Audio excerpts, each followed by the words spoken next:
Next question is, 4 coins are tossed 160 times. The number of times x heads occur is given below. So here small x represents the number of heads. 0 heads, 1 head, 2 heads, 3 heads, 4 heads. So number of times 0 heads occurred 8 times. Number of heads, one head occurred number of times, that is 34 times. 2 heads occurred 69 times. 3 heads occurred 43 times. 4 heads occurred 6 times. Fit a binomial distribution to this data on the hypothesis that the coins are unbiased. Coins are unbiased. ఇక్కడ coins are unbiased అంటే అన్నిటికంటే చాలా important thing ఇది. Coins unbiased అంటే ఏమి, both possibilities. Unbiased coins means that coin is having one head and one tail. One head and one tail. Biased coins means both heads అన్న ఉండొచ్చు, both tails ఉండొచ్చు, ఆ విధంగా. Unbiased coins means one head, one tail. Equal probability of getting head and getting tail. So పై ప్రాబ్లంకి ఈ ప్రాబ్లంకి తేడా ఏం సార్? ఇక్కడ కూడా fit binomial distribution, fit a binomial distribution అన్నారు. సేమ్ అలాగే చేసుకోవచ్చు కదా అంటే దీనికి దానికి తేడా ఉంది. పైన ఏదైతే మనం ప్రాబ్లం చేసామో అక్కడ అది కాయిన్ టాస్ చేస్తే వచ్చినటువంటి డేటానా ఇంకేదన్నా డేటానా ఏమి ఇవ్వలేదు, జస్ట్ డేటా ఇచ్చారు. సో అటువంటప్పుడు పైన ఆ కేసు యూజ్ చేయాలి. ఇక్కడ మనము డిఫరెంట్గా చేసుకోవచ్చు. ఈ రెండు ప్రాబ్లమ్స్ అందుకే నేను మీకు చేశాను. ఎప్పుడు కూడా తరచూ ఈ 2 క్వశ్చన్స్లో స్టూడెంట్స్ కన్ఫ్యూజ్ అవుతూ ఉంటారు. Question number 8 is different, question number 9 is different. Because in question number 8 data just మనకు ఆ న్యూమరికల్స్ మాత్రమే ఇచ్చారు, అంటే ఎక్స్ ఆ కరస్పాండింగ్ ఫ్రీక్వెన్సీస్ మాత్రమే ఇచ్చారు. అంటే అది కాయిన్ టాస్ చేస్తే వచ్చిందా, ఎన్ని టైమ్స్ టాస్ చేశారు, ఏమి అనేది మనకు డేటా ఏమి అనేది తెలీదు. ఇక్కడ నేచర్ ఆఫ్ కాయిన్ మనకు తెలిసింది. ఇక్కడ 4 కాయిన్స్ టాస్ చేశారు, ఎన్ని టైమ్స్, 160 టైమ్స్. కాబట్టి ఇక్కడ మనము వేరే విధంగా చేయాల్సి ఉంటుంది. కాబట్టి జాగ్రత్తగా అబ్జర్వ్ చేయండి. ఫస్ట్ ఇక్కడ చూడండి, given that the coin is unbiased. Unbiased coin అయినప్పుడు పీ వాల్యూ 1/2, క్యూ వాల్యూ 1/2. ఎందుకు? హెడ్ వచ్చే probability 1/2 because out of 2 outcomes head is occurring only 1 time. So P value is 1/2, Q value is also 1/2. Small n value is 4. As I already told you, small n value is 4. ఇక్కడ చాలా మంది small n వాల్యూకి confuse అవుతూ ఉంటారు. Small n value 5 అనుకుంటారు, ఎందుకంటే ఇక్కడ 5 observations ఉన్నాయి, 1 2 3 4 5. అలా కాదండి, ఇక్కడ స్మాల్ n వాల్యూ 4 అవుతుంది. అలాగే capital N value some of frequencies ఎంత వస్తుంది? ఇది ఆల్రెడీ క్యాలిక్యులేటెడ్ 160 టైమ్స్ కాబట్టి 160 వస్తుంది. దీని సమ్ 160 వస్తుంది, no doubt. Summation F is equals to 8 + 34 + 69 + 43 + 6 is equals to 100. So ఈ విషయాలు మీరు బాగా గుర్తుపెట్టుకోండి. Before starting to solve the question, you need to write all these things. P value is 1/2, Q value is 1/2, small n is 4, capital N value is 100. Now we'll try to solve this question. So as you already know, according to binomial distribution, P of x is equals to NCX P power x Q power n minus x. X value 0 substitute చేస్తాను, కేవలం 0 మాత్రం substitute చేస్తాను, మిగతా values అవసరం లేదు. Sir P of 1 2 3 4 కూడా calculate చేయాలి కదా, అవసరం లేదు. జస్ట్ మీరు పి ఆఫ్ 0 మాత్రం క్యాలిక్యులేట్ చేసి పెట్టుకోండి.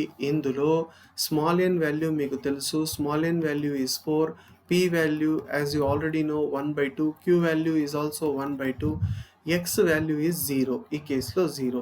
సో ఇవి క్యాలిక్యులేట్ చేసుకుంటే 1/2 పవర్ 0 ఈజ్ 1, ఈ వాల్యూ అంతా 1 అయిపోతుంది. 1/2 హోల్ పవర్ 4, 4c0 మీన్స్ ఇక్కడ ఈ ఎక్స్ప్రెషన్లో స్క్రాల్ అయిపోయింది, just 1 minute, wait for 1 minute. Here 4c0 means 1, this value is also 1, 1/2 whole power 4 మాత్రమే వస్తుంది. సార్ పి ఆఫ్ 0 మాత్రం క్యాలిక్యులేట్ చేసుకున్నాం, P of 1, P of 2, P of 3, P of 4 అవసరం లేదా అంటే అవసరం లేదు. With the help of recurrence relation, ఫస్ట్లో నేను మీకు రికరెన్స్ రిలేషన్ ప్రూవ్ చేశాను. పి ఆఫ్ ఎక్స్ ప్లేస్లో x+1 సబ్స్టిట్యూట్ చేశాను. ఆ రికరెన్స్ రిలేషన్ యూజ్ చేసి ఇక్కడ n వాల్యూ 4 అనేది నేను సబ్స్టిట్యూట్ చేశాను, x సబ్స్టిట్యూట్ చేయలేదు. P by Q value 1. ఎందుకు సార్ అంటే P also 1/2, Q value also 1/2, 1/2, 1/2 cancel అయితే పీ బై క్యూ వాల్యూ 1 అవుతుందండి. సో పీ బై క్యూ ఇక్కడ కింద నేను రాసుకోలేదు, పైన ఈ ఎక్స్ప్రెషన్లో పీ బై క్యూ ఉంది, కింద రాసుకోలేదు. ఎందుకంటే P by Q value is 1. Because p is 1/2, q is also 1/2. After cancellation you will get p by q value as 1. No need to write p by q.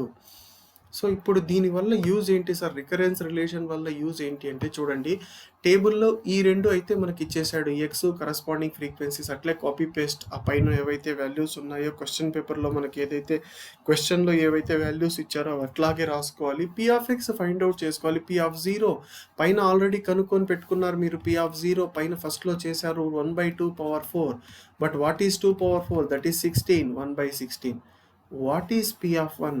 ఎలా రాశారు sir, ఇది find out చేయలేదు కదా మనము, అయినా సరే నేను రాశాను. పీ ఆఫ్ 1 ఎలా రాశాను అంటే మీరు బాగా అబ్జర్వ్ చేయండి, ఇక్కడ పైన ఏదైతే రికరెన్స్ రిలేషన్ ఉందో ఈ ప్లేస్లో ఎక్స్ ఉన్న చోట నేను 0 సబ్స్టిట్యూట్ చేస్తాను.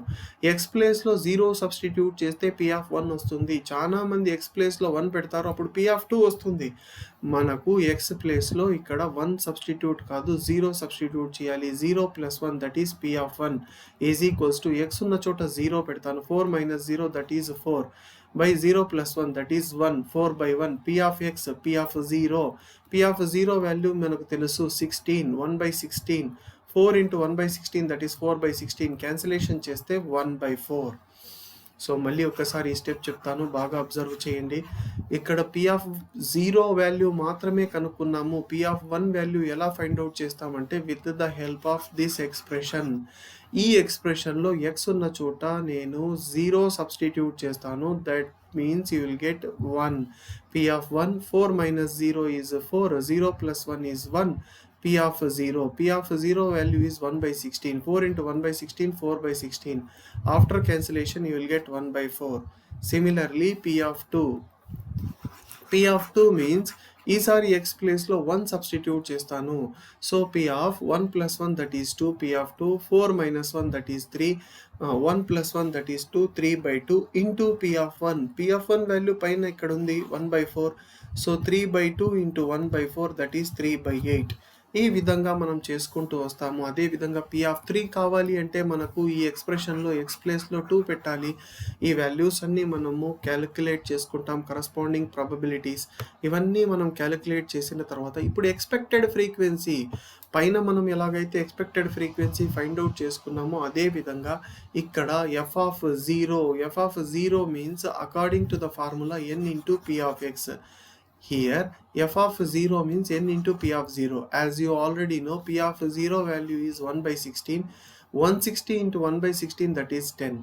160 into 1/16 that is 10. Here in the second case f of 1, 160 into p of 1. p of 1 value is 1/4. 160 into 1/4 that is 160/4. After cancellation you will get 40. అదే విధంగా నెక్స్ట్ కరస్పాండింగ్ ఫ్రీక్వెన్సీస్ అన్ని ఎక్స్పెక్టెడ్ ఫ్రీక్వెన్సీస్ అన్ని find out చేస్తాము. So ఇది process. పైన ఉన్న క్వశ్చన్కి question number 8 and question number 9 difference ఏంటి అంటే మీరు బాగా గుర్తుపెట్టుకోండి. ఈ 2 క్వశ్చన్స్కి డిఫరెన్స్ ఏంటి అంటే ఈ క్వశ్చన్లో నేచర్ ఆఫ్ కాయిన్ ఏంటి అనేది తెలిసింది.